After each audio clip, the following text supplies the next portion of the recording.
Tenía el teléfono pegado al oído antes siquiera de dejar mi bolsa de viaje en el suelo. «Qué malo todo», le dije a mi abogado. Sin saludo. Sin explicación. Solo 3 palabras. Las que solo pronuncias cuando sabes que el juego ya ha comenzado. La línea quedó en silencio un segundo, como si me diera una última oportunidad para arrepentirme. «¿Estás segura?», preguntó. «Nunca lo he estado más en mi vida», respondí. Antes de seguir, suscríbete al canal, dale like al vídeo y cuéntanos en los comentarios desde dónde nos escuchas. Todo empezó menos de 1 hora antes. Acababa de terminar una vigilancia de 48 horas, de esas en las que respiras demasiado café recalentado y pierdes la noción del día. En lugar de volver a mi apartamento, giré el volante hacia la pequeña casa en las afueras donde todavía vivía mi madre. No llamé. No envié un mensaje. Algo en mi instinto me dijo que no lo hiciera. La puerta principal estaba sin llave, lo cual no era raro en ella, pero el silencio dentro era inquietante. «Mamá», mi voz resonó en el pasillo. La encontré en la cocina, de pie junto al fregadero, con las manos sumergidas en un recipiente de agua jabonosa. La luz de la tarde se posaba sobre el moretón violáceo que asomaba en su ojo derecho. Sus nudillos, enrojecidos e hinchados, tenían la piel desgastada. Me miró, sorprendida apenas un instante, antes de bajar de nuevo la vista hacia los platos. «No te preocupes por mí», murmuró, como recitando un guión que le habían entregado años atrás. Me acerqué un paso. «¿Por quién?». Esta vez mi voz fue cortante. Ella negó con la cabeza una sola vez. «Solo, no lo hagas». Aún la observaba cuando mi teléfono vibró. Un mensaje de un número desconocido. Solo un enlace. Lo abrí y ahí estaba él. Mi padre. Sobre un yate que no sabía que tenía. Gafas de sol, copa de champaña en alto, el otro brazo alrededor de una mujer quizá de la mitad de su edad. Un vestido rojo ondeando al viento, como si estuviera en un anuncio barato de perfume. El pie de foto decía: «La vida es demasiado corta para no disfrutar el viaje». El estómago se me encogió en un nudo helado. No le dije nada a mi madre. No hice las preguntas obvias. Me di la vuelta y caminé por el pasillo hasta el pequeño cuarto que había sido mi habitación de niña. Los pósteres ya no estaban, pero los muebles seguían ahí. En la esquina, bajo una colcha doblada, descansaba una caja fuerte negra. Giré la combinación y la abrí. Dentro había mi arma reglamentaria, 2 cajas con sobres de evidencias y un estuche de cuero fino. Lo abrí. La placa dorada del Departamento de Policía Metropolitana brilló en la penumbra. Debajo, escondido en el forro, había un sobre con el nombre del bufete de mi abogado, Peterson y Hall. Llevaba meses allí, sellado, esperando. Guardé la placa en el bolsillo de mi chaqueta, el sobre bajo el brazo, y regresé a la cocina. Mi madre no levantó la vista. Igual, le besé la sien. Ya en el coche, me quedé un momento sentada. Sentía el peso de la placa presionando contra mis costillas. Cada sonido parecía más nítido. El rugido de un camión a lo lejos, el ladrido tenue de un perro 2 casas más allá, mi propia respiración en mis oídos. Marqué la línea privada de mi abogado. Contestó al segundo tono. «Detective». «Qué malo todo», dije. Silencio. Luego, su voz medida. «Una vez empiece, no habrá marcha atrás. Lo sabe». Ese es el punto. Cuando colgué, vi mi reflejo en el retrovisor. Ya había visto esa mirada antes, en sospechosos que sabían que las esposas estaban a punto de cerrarse. Solo que esta vez, la mirada era mía. Y las esposas no eran para mí. Esto no tenía nada que ver con celos. No se trataba de la predecible crisis de mediana edad de mi padre ni de su igualmente predecible compañía femenina. Esto tenía que ver con los años en los que mi madre había tragado su dolor, con los moretones que desaparecían por fuera pero no por dentro. Tenía que ver con el expediente silencioso que había ido armando, página a página, cada vez que me llegaba alguna pista sobre los negocios de mi padre. Él había construido su fortuna a base de control, del dinero, de la gente, de ella. Y ahora, por primera vez, el control estaba a punto de escapársele de las manos. Porque yo no era solo su hija. Era policía. Y sabía exactamente dónde golpear para que no pudiera levantarse. Puse el coche en marcha. El sol caía, tiñendo la calle de oro y sombra. Y por primera vez en años, no me sentí impotente al alejarme de esa casa. Me sentí lista. El olor del jabón de limón siempre me lleva de vuelta. Es ridículo cómo un aroma puede rebobinarte los huesos como si fueras una cinta. Una inhalación y vuelvo a tener 10 años, de pie al otro lado de la puerta de la cocina, con la veta de la madera marcada en mi mejilla de tanto presionarla. La radio sonaba suave, siempre suave, y mi madre fingía tararear para que yo no escuchara el resto. ¿Por qué esta casa nunca está en silencio?, decía mi padre, aunque ya reinaba un silencio de iglesia, roto solo por el tintineo de los platos contra la porcelana y esa música baja. Su voz tenía volumen incluso cuando apenas era un susurro. Era el tipo de voz que hacía que la habitación obedeciera. Recuerdo el tintinear de un vaso sobre la encimera, la pausa en el tarareo de mi madre, una disculpa suave que sonaba como viento filtrándose por una ventana mal cerrada. La disculpa era lo que más lo enfurecía. Siempre. Como si su ternura fuera una ofensa que él necesitaba corregir. La gente pregunta de dónde salen los policías. Unos pocos nacemos junto a un fregadero de cocina. Yo, entonces, ya tenía tácticas. Memoricé las tablas del suelo que no delataban pasos. Aprendí a desaparecer en el armario de limpieza con un Walkman y fingir que no escuchaba cómo la discusión se transformaba en una tormenta unilateral. Aprendí a sonreír en la escuela cuando una maestra preguntaba por la marca morada que mi madre se había hecho al chocar con un armario. Aprendí que los armarios eran los asesinos más torpes de las mujeres en nuestro pueblo. A veces, mi madre venía a mi habitación cuando la casa ya dormía. Se sentaba en el borde de la cama, dibujando con la yema del dedo la costura de la manta. Bajo la luz del pasillo, su rostro parecía al mismo tiempo más viejo y, de alguna manera, iluminado desde dentro. Cariño, susurraba. No te preocupes por mí. En una película, esa frase habría sonado noble. En la vida real, se sentía como una condena que las dos cumplíamos.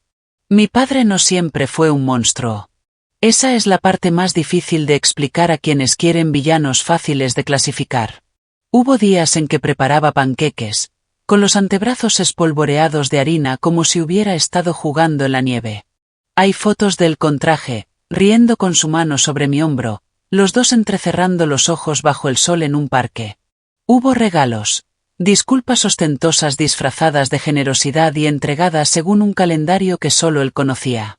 El control puede parecer amabilidad si entrecierras lo suficiente los ojos. Dirigía su constructora como dirigía nuestra casa. Horarios impecables, números que cuadraban, cuadrillas que no cuestionaban nada, y el dinero fluyendo por la empresa como un río que él podía desviar con una llave inglesa. Entonces no entendía cómo se movía el dinero, pero sí entendía el silencio que compraba. A los 16 conseguí un trabajo embolsando compras en el supermercado. Era glorioso que me dolieran los pies por razones honestas. Aprendí el precio de las cosas. Aprendí que, cuando compras huevos al final de un turno, los llevas a casa como si fueran una corona. También aprendí que a mi padre no le gustaba que yo trabajara. No le gustaba que su familia fuera visible en el mundo sin él. No le gustaba que yo regresara con el olor de las cenas de otras personas en la ropa y mis propias monedas en el bolsillo. No necesitas hacer eso, dijo, de pie en el recibidor con el recibo que yo había dejado sobre la mesa. Nosotros no somos de esa clase de gente. Somos de la clase de gente que come, respondí, y después aprendí el valor del silencio estratégico. No me golpeó. No le hizo falta. La mirada bastó, como sus ojos resbalaron por mi cara y se posaron detrás de mí, como si no valiera el roce de un golpe directo. No me habló durante 3 días. Aprendí que la ausencia también es un arma. La noche en que cumplí 18, llené la solicitud para la academia mientras él veía las noticias de la tarde. Cuando se lo conté a mi madre, llevó ambas manos a la boca como si hubiera presenciado un truco de magia y temiera que aplaudir lo deshiciera. Cuando se lo dije a mi padre, se rió. «¿Tú?», dijo. «¿Con uniforme?». Cariño, no. Lo dijo como si me estuviera haciendo un favor, como si su negativa pudiera salvarme de mí misma. Fui de todas maneras. La academia fue un santuario porque era honesta con el dolor. Hacías flexiones hasta que te temblaban los brazos, no porque a alguien se le antojara, sino porque estabas construyendo una vida que dependía de la fuerza. Corrías hasta que te ardían los pulmones, porque algún día tal vez tendrías que correr hacia alguien que estuviera gritando. Aprendías a mantener una postura, a dejar que la mente hiciera las cuentas incluso cuando el cuerpo quería salir huyendo. Los ejercicios me dieron un lenguaje para lo que había practicado en la oscuridad: respiración, enfoque, mando, contención. Un día en el polígono, el instructor corrigió mi empuñadura y dijo: confía en tus manos. Quería decir, deja que la memoria muscular te lleve. Pero algo más profundo encajó: mis manos, mi elección, mi vida. La primera llamada por violencia doméstica a la que respondí como novata me hizo vibrar las rodillas bajo el pantalón del uniforme. La voz de la operadora sonó cortante. Vecinos escucharon gritos. Posible lesionado. Mi oficial de entrenamiento, una mujer llamada Morales, que olía a chicle de hierbabuena y resolvía problemas con la precisión de una cirujana, me miró cuando doblamos hacia una calle angosta. No decidas el final antes de conocer la historia, dijo. La casa estaba ordenada. Suelen estarlo. La mujer que abrió la puerta llevaba una sudadera con las mangas estiradas hasta cubrirle los nudillos. Tenía el cabello húmedo, como si acabara de lavarlo para borrar la noche. Un hombre flotaba detrás de ella en el pasillo, con el desparpajo laxo de quien cree que la habitación le pertenece. ¿Todo bien por aquí?, preguntó Morales. La mujer sonrió demasiado rápido. Estamos bien. El hombre respondió por ella una fracción de segundo después. Estamos bien. Morales no peleó contra sus palabras. Dejó que el silencio pesara hasta que cedió. Señora, ¿podemos hablar en la cocina?, preguntó, y la mujer asintió. Yo observé la mandíbula del hombre. No le gustaba perder el centro de la sala. En la cocina, el jabón de limón reposaba junto al fregadero. Sentí la garganta cerrarse.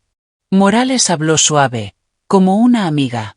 Preguntó si había lesiones. La mujer negó con la cabeza, ojos fijos en la encimera, y entonces la manga se le escurrió. El moretón en la muñeca tenía el color de nubes de tormenta. No alzamos la voz. No le soltamos al hombre un sermón. Lo separamos. Documentamos. Ofrecimos recursos. Hicimos el trabajo lento y constante de abrir una puerta donde antes solo había un muro. Mientras redactaba el informe, la voz del hombre flotó desde la sala. Todo es un malentendido. Ella es dramática. Las palabras estaban perfectamente ensayadas. Yo había escuchado su versión en viejo toda mi vida. Al bajar del porche, la luz se encendió automáticamente. El aire afuera era lo bastante frío como para picarme los pulmones. Morales me miró. ¿Estás bien?, preguntó. Estoy bien, dije, y no sonó a mentira. Me estudió el rostro un segundo más. Mantuvimos la línea, dijo. Eso importa. De regreso en la patrulla, miré mis manos sobre el volante. No temblaban. Recordé la risa de mi padre cuando le dije que me alistaría, como hizo rodar la palabra uniforme como si fuera un chiste. Recordé el susurro de mi madre a lo largo de los años. No te preocupes por mí. Me preocupaba, sí. La diferencia era que ahora la preocupación tenía bordes. Tenía una placa. Tenía un procedimiento que podía escribirse y firmarse. El pasado no desapareció porque me pusiera un uniforme, pero tuvo que ponerse firme mientras yo caminaba a través de él. A la gente le gusta fingir que existe un momento en que el niño se vuelve adulto, una línea nítida y visible, una franja brillante en el suelo. No es así. Es una serie de ecos, puertas que se cierran, plumas rascando formularios, radios crepitando con lugares que nunca verás y personas que nunca conocerás pidiendo ayuda. Respondes, y el eco aterriza en tu pecho, y conduces hacia el sonido. En entrenamiento nos enseñaron a trazar un perímetro. Yo empecé a dibujar uno alrededor de mi madre antes incluso de saber que lo hacía. Aprendí sus rutinas. Supe qué vecinos mantenían los porches encendidos, quién escuchaba cosas y quién no. Aprendí el sonido del coche de mi padre al girar hacia su calle. Años después, cuando la foto del yate brilló en mi teléfono, nada fue al azar. No era rabia del momento. Era un perímetro cerrándose. Una vez le pregunté a Morales cómo dormía cargando con las noches de los demás. Se encogió de hombros. Planto algo, dijo. Al miedo le cuesta vivir en la misma casa que un tomate. Yo planté otras cosas, expedientes, nombres, fechas, una cronología que resistiera en un tribunal, un plan que no dependiera de que alguien fuera valiente en el peor momento posible. Mi padre me había enseñado la arquitectura del control. Yo simplemente la estaba reutilizando. Cuando pienso en mi infancia ahora, no solo veo los moretones. Veo líneas de tiza en la entrada de casa, mi madre enseñándome a jugar rayuela, con números tan brillantes que parecían emitir su propia luz. Veo cómo se le curvaban los labios cuando cortaba una manzana y me deslizaba la mejor rebanada en el plato. También veo la noche en que sostuvo el volante en la entrada y no arrancó el coche, los nudillos blancos, inmóviles. Nos sentamos allí respirando el mismo aire, las dos fingiendo que una decisión no acababa de colarse entre nosotras como un pasajero extra. No te preocupes por mí, dijo entonces. No como una súplica, sino como una orden. Obedecí. Me preocupé por todo lo demás. Y me hice una promesa para el día en que ella necesitara que rompiera esa orden. Jabón de limón. Polvo de tiza. El clic de una caja fuerte. Algunas familias heredan reliquias. Nosotros heredamos sonidos. Los míos fueron suficientes para construir una vida. Y, llegado el momento, para desmontar una mentira. No empecé a vigilar a mi padre por venganza. Al menos eso me repetía al principio. Todo comenzó con un descuido, un documento que apareció en mi escritorio un martes por la tarde, cuando la impresora de la comisaría se atascó y tuve que revisar una pila revuelta de papeles. Entre un montón de multas de estacionamiento, había una solicitud de citación de otra comisaría, de la Unidad de Delitos Financieros, que pedía registros de una empresa que me resultaba familiar. El nombre era lo bastante genérico, Northshore Development LLC. Pero la dirección del agente registrado era la oficina de mi padre. Podría haberlo devuelto, fingido que nunca lo vi. En cambio, lo leí 2 veces y deslicé la página en una carpeta Manila antes de que nadie lo notara. Eso fue hace 2 años. Desde entonces, la carpeta creció lenta y deliberadamente, como un retoño echando raíces. Extractos bancarios que obtuve de registros judiciales públicos. Documentos de propiedades vinculadas a empresas fantasma con nombres de los que mi padre solía bromear en cenas familiares. Fotografías de él reuniéndose con hombres cuyas reputaciones los mantenían fuera de la vida social, pero no de las páginas económicas. Al principio no tenía un gran plan, solo una necesidad persistente de entender la maquinaria que mantenía a mi madre bajo su control. Como policía, aprendes que el abuso no es solo golpes y gritos. Es un contrato que no comprendes hasta que descubres que tu casa ya no es tuya. Es una tarjeta de crédito que no sabías que estaba a tu nombre hasta que llega la deuda. Es convencer a alguien de que no puede sobrevivir sin ti porque has tejido todo su mundo con hilos que solo tú sostienes. Mi padre se había hecho a sí mismo el telar y el tejedor. Y mi madre, por toda su resiliencia silenciosa, todavía se aferraba a esos hilos. Cuando le propuse divorciarse, se negó. Me destruiría, dijo. Y no supe si hablaba de lo económico, de lo emocional, o de ambas cosas. Así que dejé de hablar de irse, y empecé a prepararme para quitarle. Mi abogado, Henry, no era solo un nombre grabado en una placa de bronce. Estaba presente desde mi graduación en la academia, un hombre que parecía tallado en caoba y paciencia. No preguntó por qué quería búsquedas de propiedades vinculadas a las empresas de mi padre. No comentó cuando le llevé fotos de registros de yates y facturas de remodelaciones en ciudades donde mi padre no tenía ningún negocio legítimo. Solo dijo: construiremos una caja. Y cuando sea lo bastante fuerte, la dejaremos caer sobre él. Me gustó la imagen. Silenciosa, controlada, sin enfrentamientos públicos ni gritos que pudieran ser descartados como rencor de hija. Solo, una caja. La amante, se llamaba Elise, apareció hace poco más de un año. Era agente inmobiliaria con licencia, tan pulida como el cristal en sus publicaciones de redes sociales, siempre inclinándose lo justo hacia la cámara para que se notara el escote de lo que llevara puesto. Mi padre la paseaba por eventos benéficos de alto nivel como si fuera a la vez trofeo y prueba. Con un poco de indagación, encontré su firma en al menos 3 transferencias de propiedades hacia empresas fantasma vinculadas a mi padre. Fue entonces cuando la caja de Henry ganó refuerzos. Conectamos sus comisiones a propiedades compradas y revendidas con márgenes de ganancia improbables. Rastreábamos inyecciones de dinero desde cuentas en las Islas Caimán hacia sociedades corporativas a nombre de su hermano. Era el tipo de red en la que no sabías si estabas mapeando fraude o lavado de dinero, o ambos. Pero sabías que había una araña en el centro. Mientras tanto, yo jugaba mi papel: cumpleaños, fiestas, algún almuerzo incómodo donde mi padre preguntaba por mi trabajo como policía con el mismo tono que alguien usaría para preguntar por el pasatiempo de un niño. Yo asentía y ofrecía anécdotas inofensivas sobre controles de tráfico o reuniones de vigilancia vecinal. Todo el tiempo, tomaba inventario mental: el reloj en su muñeca, la marca de bronceado de un anillo que ya no llevaba, la forma en que pagaba en efectivo incluso en restaurantes donde conocían su nombre. Nunca preguntó por mi vida sentimental.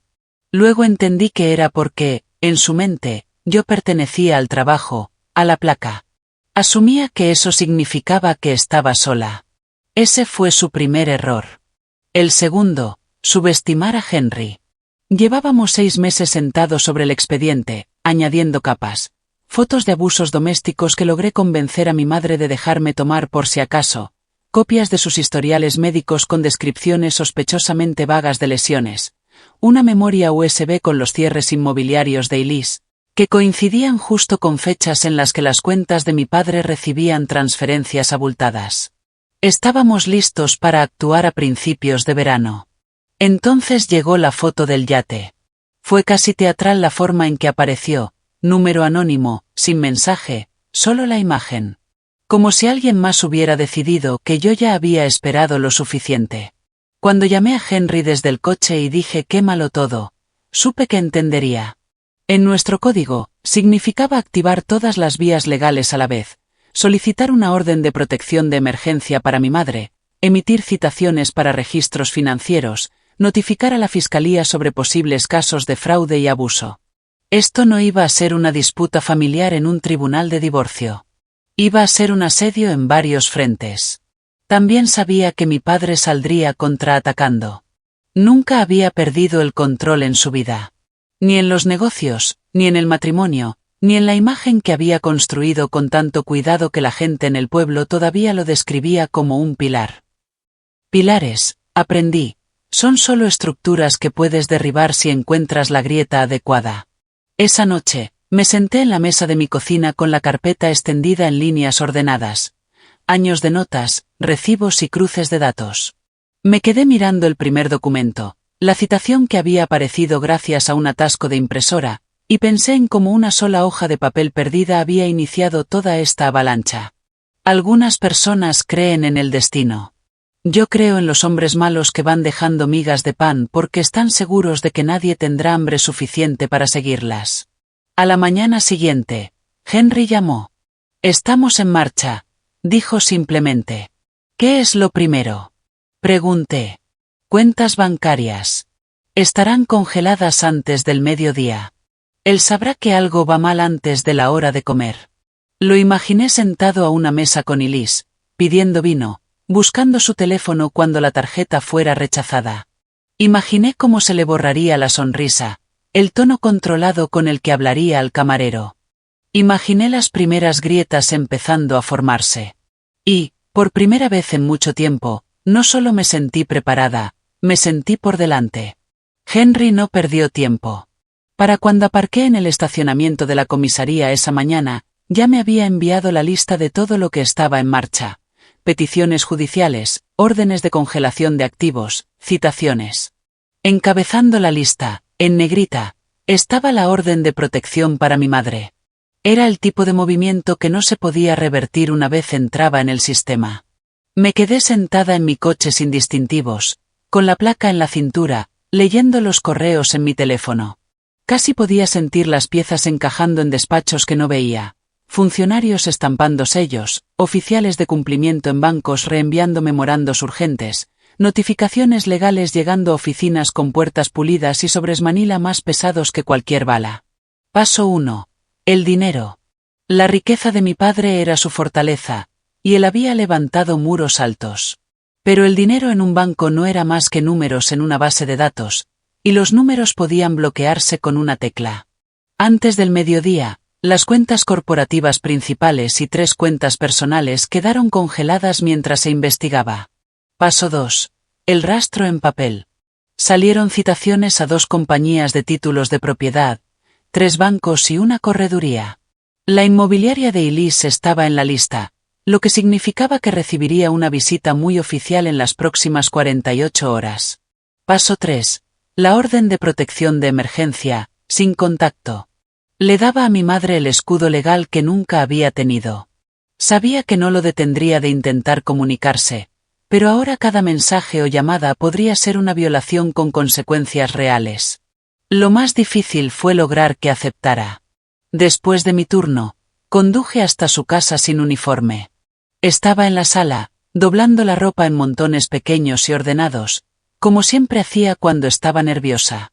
La televisión estaba baja, una repetición de algún programa de reformas de hogar. Necesito que firmes esto, dije, dejando los papeles sobre la mesa de centro. Ella los miró, luego me miró a mí. ¿Qué es? Orden de protección. Su rostro se tensó. Te dije que no quiero. Mamá, la interrumpí suavemente, sentándome en el borde del sofá. Esto no es para hacer un escándalo. Es para darte un espacio que él no pueda cruzar legalmente. Si llama o aparece, tenemos cómo actuar. Sin esto, puede decir y hacer lo que quiera. Ella dobló una toalla con calma, presionando los bordes con la palma. ¿Y crees que eso lo detendrá? Me incliné hacia adelante, bajando la voz. No. Pero lo detendrá de pensar que es intocable. Y nos da, a nosotras, ventaja. Se quedó mirando el papel mucho rato, hasta que preguntó en voz baja. ¿Has estado planeando esto? Sí, respondí, sin disculpas ni titubeos. Sus manos se demoraron en el bolígrafo antes de firmar. Esa noche me reuní con Henry en su despacho. El lugar olía levemente a cuero y a papel antiguo, de esos espacios que te invitan a hablar en voz baja.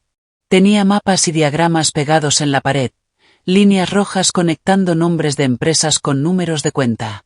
Aquí es donde empieza el ruido, dijo, señalando una parte del diagrama donde el nombre de Elise estaba rodeado. Cuando la notifiquen, tu padre sabrá que no solo estamos cerrando filas. Vamos directo a la puerta. Estudié el diagrama. Bien. Que lo sepa. Henry me miró serio. Detective, cuando esto empiece, él va a intentar golpear fuerte. Pedirá favores. Te difamará si puede. He sido policía el tiempo suficiente para saber que la verdad no grita, pero sobrevive, respondí. 2 días después, apareció la primera grieta en su compostura. Mi teléfono sonó mientras redactaba un informe. La pantalla mostraba su nombre. Dejé que entrara al buzón de voz. No dejó mensaje. 5 minutos después, un texto. ¿Qué demonios crees que estás haciendo? No respondí. Otro mensaje siguió. Esto no es un juego. Estás cometiendo un error que no podrás arreglar. Puse el teléfono boca abajo y terminé mi informe. Cada mensaje que enviara ahora sería solo otra pieza de evidencia. Al final de la semana, el nombre de Elise estaba por todas mis redes. No por sus vestidos o sus paseos en yate, sino porque su inmobiliaria había sido cerrada temporalmente mientras se investigaba. Los rumores se propagaban rápido en los círculos donde mi padre se movía. A la gente no le importaban los detalles, le importaba la mancha. Recibí una llamada de Morales, mi antigua oficial de entrenamiento. Vi las noticias. ¿Por fin estás tirando de un hilo? Algo así. Pues no pares hasta que se deshaga todo el suéter. El verdadero punto de inflexión llegó un jueves por la mañana. Henry llamó a las 7:15. Tenemos al juez, dijo. Acceso total a sus libros contables de los últimos 10 años. Era como abrir cada cajón cerrado de su vida. Contratos, pagos, tratos bajo la mesa, todo convertido en posibles pruebas. Colgué y me quedé sentada en la cocina, con el café enfriándose en mis manos, pensando en su frase favorita: no puedes luchar contra lo que no ves. Estaba a punto de descubrir qué pasa cuando alguien lo ve todo. Más tarde, conduje hasta la marina donde guardaba el yate. Allí estaba, reluciente bajo el sol, pero en silencio, sin música ni movimiento. Aparqué lo bastante lejos para que nadie me notara. Pensé en la foto que tenía en mi teléfono, en la forma tan segura y relajada de su sonrisa. La había publicado para decirle al mundo que era intocable. Yo la había guardado para recordarme que no lo era. El plan avanzaba ahora más rápido de lo que había previsto. Y lo mejor era que cada paso era legal. Sin favores, sin doblar reglas, solo el lento engranaje de la ley y el procedimiento. La misma maquinaria que él había usado para protegerse, ahora girando en su contra. En el trabajo policial aprendes paciencia, pero también aprendes que, cuando el impulso crece, no te interpones. Lo diriges. Yo no apuntaba a un arresto. No todavía. Apuntaba al momento en que él entendiera que todas las salidas ya estaban cerradas. Y todo comenzó con una carta que parecía costosa, papel marfil grueso, letras en relieve que intentaban demasiado impresionar. Un mensajero la dejó en la recepción de la comisaría como si estuviera entregando una corona. Dentro, había una exigencia de cese inmediato, una amenaza de demandas por difamación y un lenguaje pulido hasta brillar que prometía ruina. Los abogados de mi padre, su ejército enfundado en trajes a rayas, habían llegado. Henry lo leyó una vez y lo dejó sobre la mesa como si fuera una servilleta. Ruido, dijo. Quieren que pierdas el equilibrio. Ya me han hecho tambalear antes, respondí. No me duró. La siguiente embestida llegó por teléfono. El subjefe me llamó a su despacho. Tenía el saco colgado en el respaldo de la silla y en el rostro una neutralidad calculada. Tu padre ha hecho una llamada, dijo, entrelazando los dedos. Alega uso indebido de recursos del departamento para un asunto personal. ¿Especificó qué recursos supuestamente usé? De forma vaga: tiempo, acceso, el prestigio de la placa. Me sostuvo la mirada. Te lo digo porque la transparencia importa. Cualquier queja debe ser formal y por escrito. Si llega, Asuntos Internos hará su trabajo. Espero que lo hagan, dije. Él asintió, con un gesto breve de aprobación. Mantente limpia. Deja rastro escrito. Conoces el procedimiento. Vivo en el procedimiento. De camino a mi escritorio, la comisaría olía a café quemado, a tóner de impresora y a ese toque de lluvia que se cuela por las puertas entreabiertas. El ruido familiar me estabilizó, el graznido de la radio, el zumbido de las luces fluorescentes, las risas bajas de patrulleros que regresaban con el uniforme empapado. Si mi padre quería arrastrarme a la oscuridad, tendría que pasar por encima de todo un edificio lleno de gente que sabía cómo era el trabajo honesto. Y Liz decidió irse por la vía pública. Su primera publicación fue una selfie con un pie de foto que sonaba a comunicado de prensa. Las mujeres en los negocios siempre son blanco de ataques. La envidia es una enfermedad. Los comentarios eran una mezcla de halagos, furia y confusión. Por la tarde, subió una segunda foto, una muñeca levemente enrojecida, supuestamente por la irritación de una pulsera. ¿Abuso? ¿De quién?, escribió. 42.000 me gusta. Una colega, murmuró alguien, pasando la publicación en su teléfono. Sentí algo viejo y caliente encenderse en mi pecho, pero lo dejé pasar. No puedes discutir con un huracán gritándole al viento. Cambiamos de estrategia. Henry presentó una moción para obligar a entregar toda la documentación de uno de los cierres de Elise que apestaba como un mercado de pescado en agosto. Solicitamos la cadena completa de correos electrónicos, no solo resúmenes. O cumplía, o se quebraba. Cualquiera de las dos cosas nos diría algo. Mi padre seguía llamando. Ya no escuchaba sus mensajes de voz, pero Henry insistía en archivarlos. Esa noche, en mi mesa de cocina, los reprodujimos en su portátil para el registro. La voz de mi padre era un metrónomo de control, suave, luego cortante, conciliador, luego cruel. Cariño, esto está por debajo de ti. Estas teatralidades, esta persecución. Clic, estás dejando en ridículo a tu madre. ¿Quieres eso? Clic, si sigues con esto, te arrepentirás. No permitiré que me destruya mi propia hija. Henry pausó la reproducción y me miró. Está actuando para un público de uno. Él mismo. Y sus abogados, añadí. Quiere que un juez escuche esto y piense que estoy desequilibrada. Perfecto, dijo Henry, con ironía. Que escuchen el subtexto. Hombres como él siempre se revelan en el segundo párrafo. La campaña de desprestigio creció. Un portal de chismes local publicó una nota. Empresario prominente acosado por su hija distanciada, una detective de policía. Había una foto mía saliendo del juzgado, el sol del mediodía esculpiendo mi rostro en algo más duro de lo que sentía.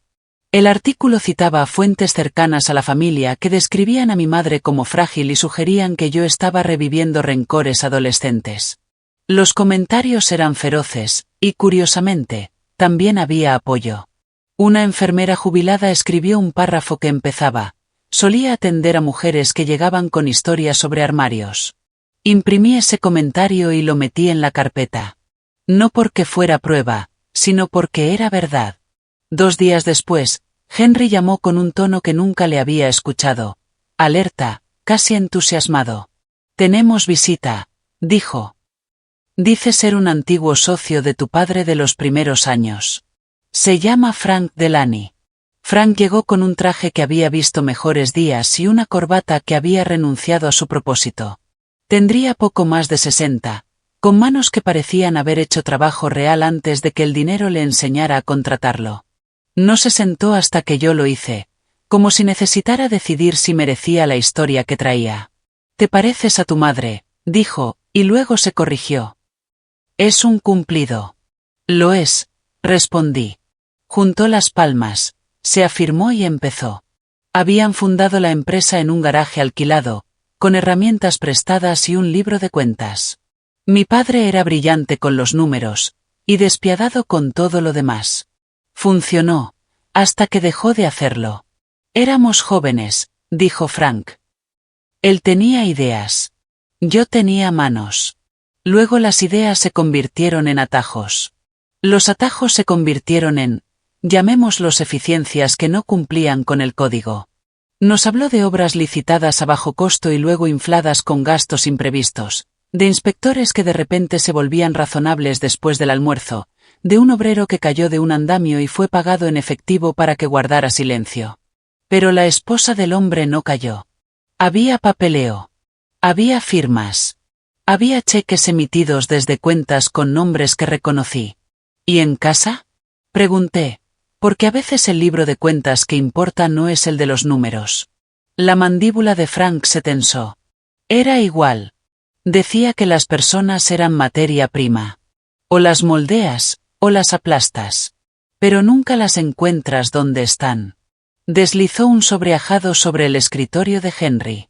Dentro había copias de facturas, un calendario con iniciales junto a fechas de pago y, me cortó la respiración, 2 fotografías del accidente en el andamio.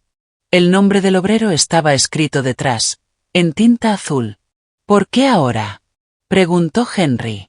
Porque vi las noticias, respondió Frank. Porque conocí a tu madre hace tiempo. Porque la niña que contaba con los dedos en los picnics de la empresa no debería ser la única cargando con esto. En una investigación hay momentos en los que la habitación cambia, no por el ruido, sino porque la gravedad se desplaza. Este fue uno de esos momentos. Hasta entonces apuntábamos al dinero de mi padre. Ahora, con el material de Frank, apuntábamos a algo peor, un patrón de poner vidas en riesgo, posiblemente negligencia criminal. El tipo de cosas que hacen que el fiscal del distrito se presente en persona. Henry me miró. Esto amplía el campo. Ya no estamos solo en el juzgado de familia y en registros bancarios. Estamos hablando de seguridad laboral, fraude de seguros, sobornos. Si la mitad de esto se sostiene, el Estado querrá un pedazo. Sentí que una extraña calma se asentaba. Esto ya no se trataba solo de los moretones de mi madre y el yate de mi padre. Era un mapa del daño que se extendía hacia afuera. Empleados, compradores, la propia ciudad que había aprobado edificios sobre el papel que tal vez no coincidían con lo que se había levantado en concreto. Esa noche, el cielo se rompió y la lluvia tamborileó sobre el techo como si fueran dedos impacientes. Preparé té. No lo bebí. Caminé de un lado a otro de mi apartamento mientras la tetera se enfriaba, intentando atrapar cada emoción a medida que pasaba. Ira, sí. Alivio, sí. Y algo que se parecía a duelo, por esa versión del mundo en la que todo esto podría haber sido más pequeño. Mi teléfono vibró. Era Morales. ¿Te mantienes firme? Sí, respondí. Tenemos un testigo. Antiguo socio. Bien, contestó. La gente como tu padre construye laberintos. Los testigos son puertas. A la mañana siguiente, el laberinto contraatacó. La firma de mi padre presentó una moción de emergencia para anular las citaciones, alegando pesca de información y calificando nuestras solicitudes de hostigamiento y abuso de procedimiento. Henry sonrió sin alegría. Están jugando con el calendario, dijo. Si ganan una semana, moverán activos o reescribirán historias. No les daremos una semana. No lo hicimos. Henry presentó la respuesta en cuestión de horas, adjuntando los documentos de Frank y solicitando una audiencia acelerada. Añadió una línea que me hizo incorporarme. El patrón aquí alegado pone en riesgo no solo a la madre de la solicitante, sino al público. El juez fijó la audiencia para el lunes. Ese mismo día, Elise publicó una foto de un atardecer en una costa sin nombre, con el pie de foto, no pueden cancelar lo que es real. Los comentarios eran una hoguera. Algunos la defendían, otros compartían enlaces a artículos sobre la investigación. Ella no respondió a ninguno, lo que me dijo que finalmente estaba siguiendo las instrucciones de su abogado. El domingo por la tarde, conduje hasta la casa de mi madre con una bolsa de víveres y un ramo de tulipanes de supermercado que parecían más ridículos de lo que había imaginado. Ella estaba preparando espaguetis, con demasiado ajo, justo como me gustaba. Comimos en silencio, la salsa salpicando pequeños círculos rojos en los platos. No tienes que quedarte, dijo, mientras doblaba papel aluminio sobre una fuente. Lo sé, respondí, pero quiero verte cerrar la puerta detrás de mí. Lo hizo. El cerrojo giró, la cadena se deslizó, y esa música pequeña sonó más fuerte que el trueno. En el porche, el aire olía a hierba mojada, y a juicio inminente. Conduje de regreso con los limpiaparabrisas a máxima velocidad y la placa en el asiento del copiloto, un pequeño sol dorado atrapando la luz de las farolas. El contraataque había hecho ruido. Había intentado sacudirme, difamar y ganar tiempo. Pero yo tenía mi propio ejército, hecho de papel, fotografías, hombres honestos con corbatas gastadas y mujeres que habían dejado de disculparse por decir lo que veían. El lunes, el juzgado se abriría como una garganta, y entraríamos con las palabras afiladas. Por primera vez desde que dije quémalo todo, entendí lo que en realidad estábamos quemando, no a una persona, ni siquiera una reputación, sino el refugio que él había construido para sus mentiras. La mañana del lunes olía a piedra empapada por la lluvia y a café fuerte. Los escalones del tribunal estaban resbaladizos, del tipo que pueden dejarte de espaldas si no prestas atención. Lo subí despacio, con intención, la placa en el bolso en lugar de en el cinturón. No era un día para uniformes. Era un día para precisión. Dentro, el aire estaba más frío de lo necesario, vibrando con luz fluorescente. El eco de tacones sobre el mármol se mezclaba con los saludos murmurados entre abogados de trajes oscuros. Henry ya esperaba fuera de la sala, una mano en el bolsillo y la otra sosteniendo una carpeta de cuero delgada. ¿Lista?, preguntó. Asentí. ¿Está aquí? Los ojos de Henry se desviaron hacia las dobles puertas. Primera fila, al centro, y Liz a su lado. Entramos juntos. Mi padre estaba exactamente donde Henry dijo. Asiento central en la galería, traje azul marino y una sonrisa torcida que no llegaba a los ojos. Y Liz, con blusa color crema, los labios apretados en algo que podía pasar por preocupación, o por cálculo. Parecían posar para una revista de gente convencida de que ya había ganado. La jueza entró, 50 y tantos años, hombros cuadrados, gafas de lectura a media nariz. No perdió tiempo. ¿Listos para proceder? Henry se levantó. Listos, su señoría. El abogado contrario, un hombre de cabello plateado y rostro de granito pulido, hizo lo mismo. Listos, su señoría.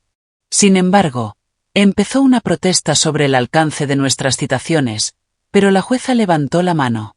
Tendrá su turno. Petición. Comience. Henry empezó con la orden de protección. Presentó las fotos de las lesiones de mi madre, cada una con fecha y firmada por los médicos que la atendieron. La sala estaba en silencio, salvo por el leve roce del papel mientras la jueza pasaba las páginas. El abogado de mi padre objetó por relevancia. La jueza lo desestimó. Continúe, ordenó. Henry pasó a las finanzas. Aparecieron en la pantalla las hojas de cálculo, libros corporativos que mostraban transferencias a sociedades holding y de ahí a la inmobiliaria de Ellis. Las fechas de ventas de propiedades coincidían con transferencias bancarias desde cuentas en el extranjero. La mandíbula de mi padre se tensó, pero mantuvo la vista fija en la mesa. Luego vino Frank. Caminó hasta el estrado con paso lento, una mano rozando la barandilla para mantener el equilibrio. Su voz era firme al relatar el accidente del andamio, el acuerdo fuera de libros, los almuerzos con inspectores. Dio nombres. Presentó copias de facturas firmadas de puño y letra por mi padre.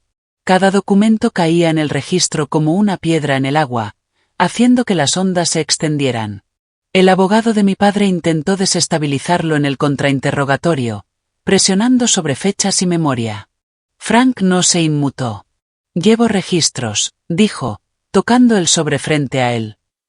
No porque supiera que este día llegaría, sino porque sé que la verdad no vive en tu cabeza, vive en tinta.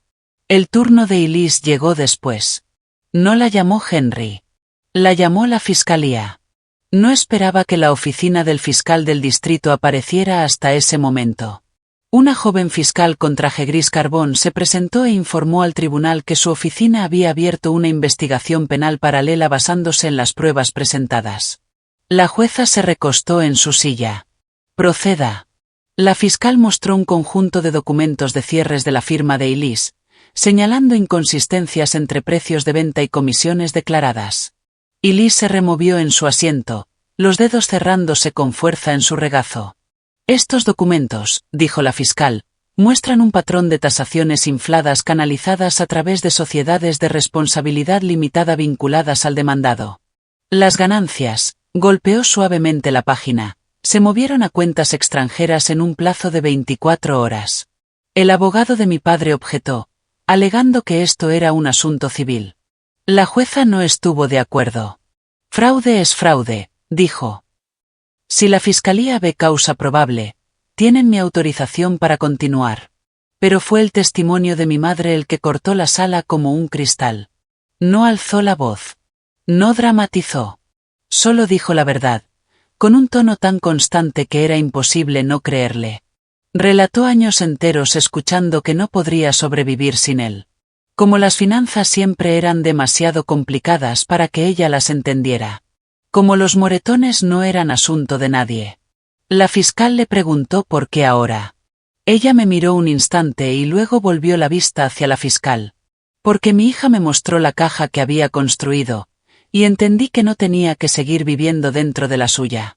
La sala estaba tan en silencio que se escuchaba el zumbido del sistema de ventilación. Cuando Henry concluyó la presentación de nuestro caso, la postura de mi padre había cambiado. La sonrisa burlona había desaparecido, los hombros inclinados hacia adelante, los codos apoyados en la mesa. Y Liz, en cambio, se sentaba un poco separada de él, el cuerpo girado hacia el pasillo, como si buscara la salida. La jueza se tomó un momento antes de hablar. Con base en las pruebas presentadas, concedo la orden de protección en su totalidad. Todas las cuentas conjuntas permanecerán congeladas mientras dure la investigación. El demandado deberá entregar los libros contables completos de sus empresas en un plazo de 10 días hábiles. Además, miró hacia la fiscal, este asunto queda remitido para revisión penal. Un murmullo recorrió la galería. Mi padre giró apenas la cabeza para mirarme. La incredulidad en sus ojos fue casi peor que la ira, como si no pudiera concebir que alguien hubiera desmantelado su fortaleza desde dentro. No parpadeé. Salimos en una procesión lenta. Afuera, los reporteros se agrupaban en los escalones, cámaras listas. Henry habló en voz baja. «Sabes que esto no ha terminado». «Lo sé», respondí.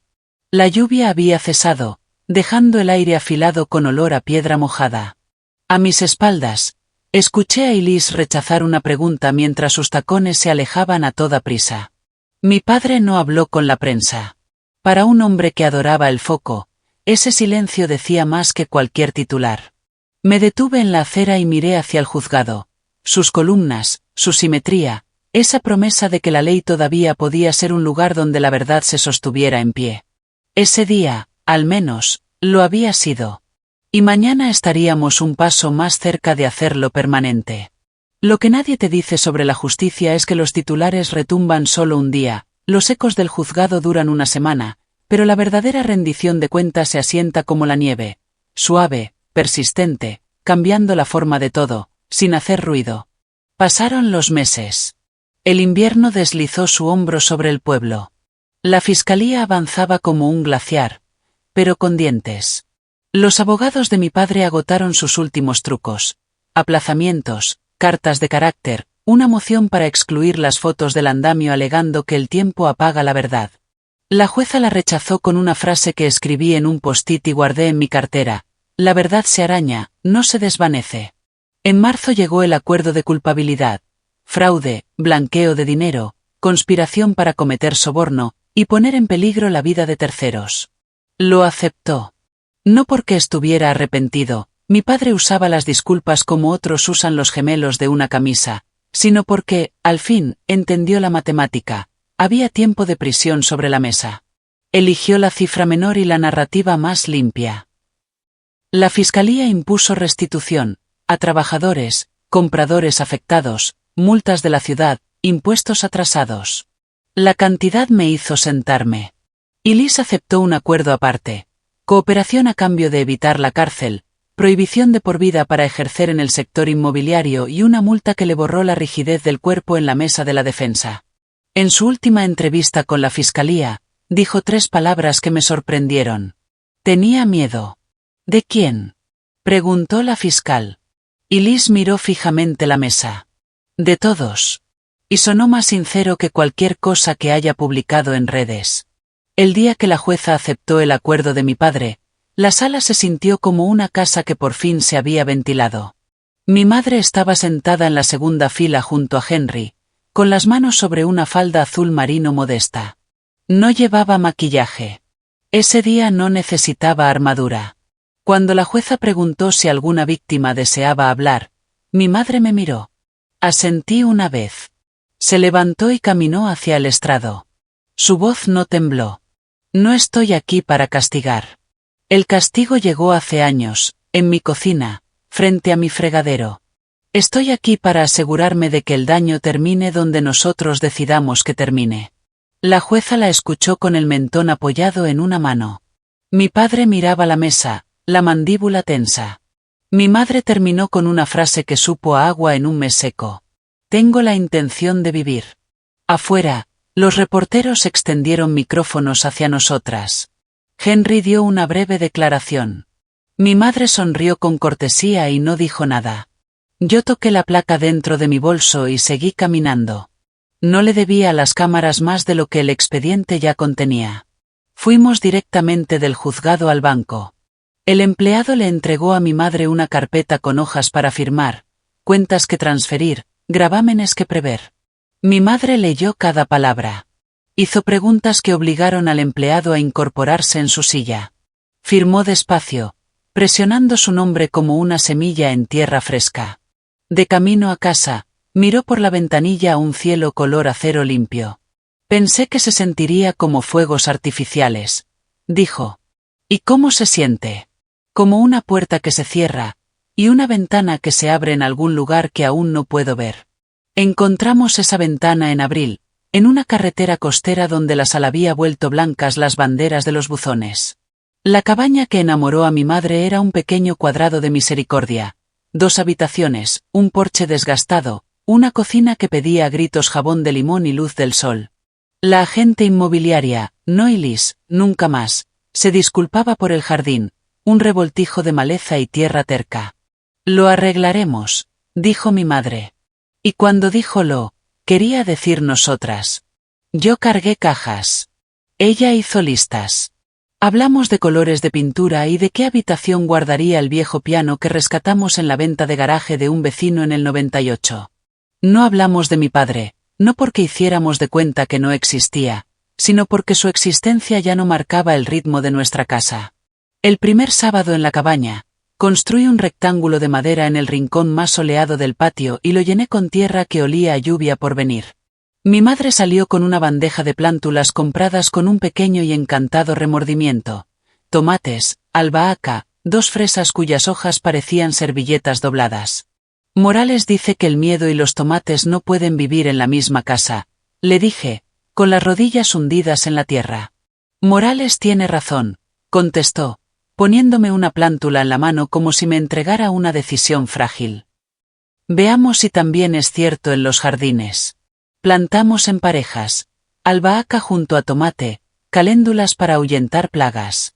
Yo le enseñé a regar las raíces, no las hojas.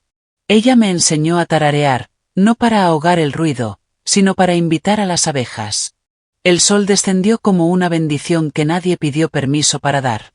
La primera carta de mi padre llegó en mayo, reenviada desde la oficina de Henry. Esperé 3 días antes de abrirla. Estaba de pie en la encimera de la cocina, con un cuchillo para mantequilla, porque era la única hoja al alcance. Escribía sobre malentendidos, sobre haber sido mal aconsejado por socios, sobre la crueldad de la opinión pública. Hablaba de mí como si fuera un fenómeno meteorológico, una tormenta que había dañado la costa, pero había perdonado al faro. No escribió las palabras que, en ocasiones, había imaginado de madrugada, como una niña que ensaya una oración antes de cenar. Doblé la carta por las mismas marcas del pliegue y la guardé en un cajón. No era algo que mi madre tuviera que cargar. No era algo que yo tuviera que tragar. Era papel. Y lo dejé ser papel. Llegó junio y los tomates engordaron, verdes y firmes, como promesas en formación. Mi madre aprendió a atarlos suavemente a estacas. Usaba un sombrero de ala ancha que la hacía parecer una fotografía de un libro sobre un país donde la gente todavía cumple sus promesas. La visitaba 2 veces por semana, a veces más, a veces menos, según mis casos. Al despedirme, cerraba con llave y me saludaba desde el porche con un gesto pequeño pero triunfal, como el de un capitán que reconoce un mar en calma. El trabajo no se detuvo solo porque mi tormenta personal hubiera cambiado de rumbo. Las llamadas por violencia doméstica seguían llegando. Algunas casas estaban impecables, otras no. Me encontraba en cocinas y reconocía la inclinación de los hombros de una mujer, la forma en que un hombre ocupaba una puerta como si pudiera poseer a una persona igual que poseía una camioneta. Cumplía con mi labor. Delimitaba perímetros. Escribía informes que encajaban como bisagras, suaves, pero firmes. Al final de un jueves largo, Henry llamó con una idea que aterrizó tan suavemente que casi no escuché su peso. Hay dinero de la restitución, dijo. Más del que tu madre necesitará. Podemos dejarlo ahí ganando intereses, o podemos moverlo. ¿Moverlo a dónde? A un fondo, respondió. Pequeñas ayudas para mujeres que dejan hogares violentos. Un mes de renta, cerraduras nuevas, un coche de segunda mano, las tasas para cambiarse el nombre si lo necesitan. Ayuda práctica. Sin discursos. Pensé en el expediente que empezó por una impresora atascada. Pensé en la caja que construimos. Pensé en las estacas de tomate. ¿Y cómo lo llamamos? Pregunté. Henry dudó. Eso es decisión tuya. Miré mis manos. Aún tenían tierra del jardín, incluso después de 2 duchas, la tierra aferrada a las medias lunas de mis uñas. Una frase me vino sin invitación, y no la aparté. No quemarlo todo, dije. Lo que había que quemar ya lo quemamos. Entonces, empezar de nuevo. El papeleo tomó 1 mes. La primera entrega del fondo tardó 12 minutos después de abrir la cuenta. Una mujer de un pueblo a 3 horas necesitaba un cerrajero y un billete de autobús en la misma tarde. Henry me llamó después de aprobarlo. Lo mantendremos en silencio, dijo. No necesita nuestros nombres. En julio, el primer tomate se enrojeció como un amanecer lento. Mi madre lo arrancó con ambas manos, riendo de una forma que no le escuchaba desde que yo era lo bastante pequeña como para que me cargara en brazos. Lo cortamos en rodajas finas y lo comimos sobre el fregadero, con sal, mientras el jugo nos corría por las muñecas. Sabe a decisión, dijo. Esa noche, el océano sonaba como una respiración tranquila. Salí al porche con el teléfono y escribí un mensaje que llevaba tiempo posponiendo. Algo sencillo para quienes habían seguido nuestra historia, desconocidos, vecinos, enfermeras que recordaban los gabinetes. Escribí despacio, como quien planta. Si has llegado hasta aquí, gracias. Si algo de esto suena como tu casa, recuerda, las puertas pueden abrirse. La ayuda puede ser silenciosa y aún así real. Si quieres seguir caminando con nosotras, comparte esto con alguien que necesite un mapa, o quédate para la próxima historia. Mantendremos la luz del porche encendida. Pulsé enviar y dejé el teléfono boca abajo. Mi placa descansaba en la mesa, captando la luz del porche como una pequeña luna. Mi madre tarareaba en la cocina, una melodía sin miedo. Los tomates respiraban en la oscuridad. En algún lugar, una mujer que no conocía giró una nueva llave y durmió tranquila. Ya no necesitaba volver a casa sin avisar. Ahora, la casa se anunciaba sola.